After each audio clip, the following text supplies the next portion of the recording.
Merci.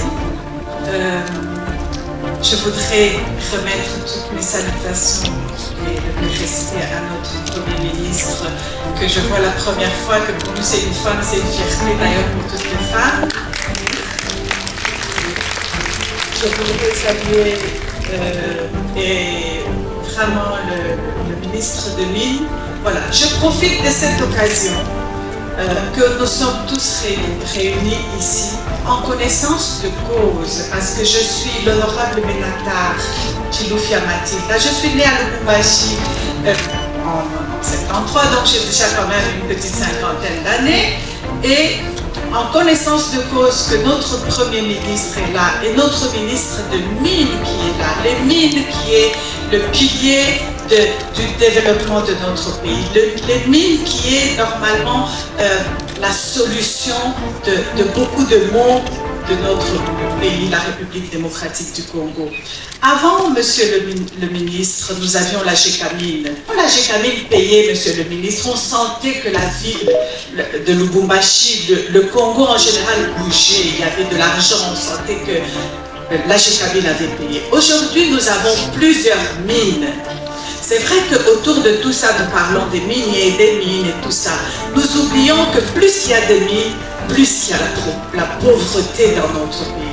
Donc je me suis mise à chercher le pourquoi du pourquoi, parce que en connaissance de cause, je connais plus ou moins les points forts et les points faibles de notre province. Monsieur le ministre, les mines aujourd'hui, je veux donner deux exemples. Les mines aujourd'hui régorgent des expatriés, des milliers d'expatriés dans les mines qui sont en train de nous prendre le travail. Ces expatriés ne devraient pas habiter les mines, monsieur le ministre. Ils devraient habiter nos villes comme les Belges à l'époque habitaient nos villes, pour qu'ils puissent donner du travail, pour qu'il puisse y avoir, voilà, que nos mamans puissent vendre, qu'ils puissent engager, qu'ils puissent louer les maisons. Donc, depuis un temps, en 2004, je donne un premier exemple, c'est Tenke Fungurume. Tenke Fungurume a commencé évidemment, les Katangais en général, les Congolais en particulier, ont acheté des terrains autour de Tenke Fungurume en pensant qu'il y aura l'évolution, il y aura un boom. C'est vrai qu'il y avait un boom économique, mais ça s'est passé dans la mine. Parce que dans la mine, c'est là qu'il y a le développement. Tenke Fungurume aujourd'hui est resté un gros village. Ça veut dire que tout est dedans. Tenke Fungurume aujourd'hui régorge plus de 15 000 personnes ou 7 000 personnes qui habitent dedans. Y a-t-il moyen que ces gens puissent sortir des mines, qu'ils puissent louer les maisons des Congolais, qu'ils puissent engager les Congolais, qu'ils puissent acheter dans nos marchés pour que le chômage puisse diminuer, selon le ministre? Dernièrement, vous avez été à Kiko avec notre président de la République. J'ai été là. Je vous promets que Kipushi va rester le même Kipushi pauvre.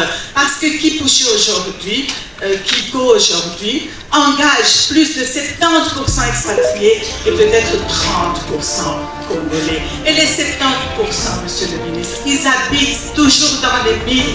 Ils sont comme dans des prisons dorées ou des internats dorés.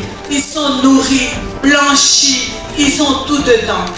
De l'aéroport, ils vont jusqu'à la mine. Ils restent à la mine 3 mois. Ils n'achètent même pas une bière en passant.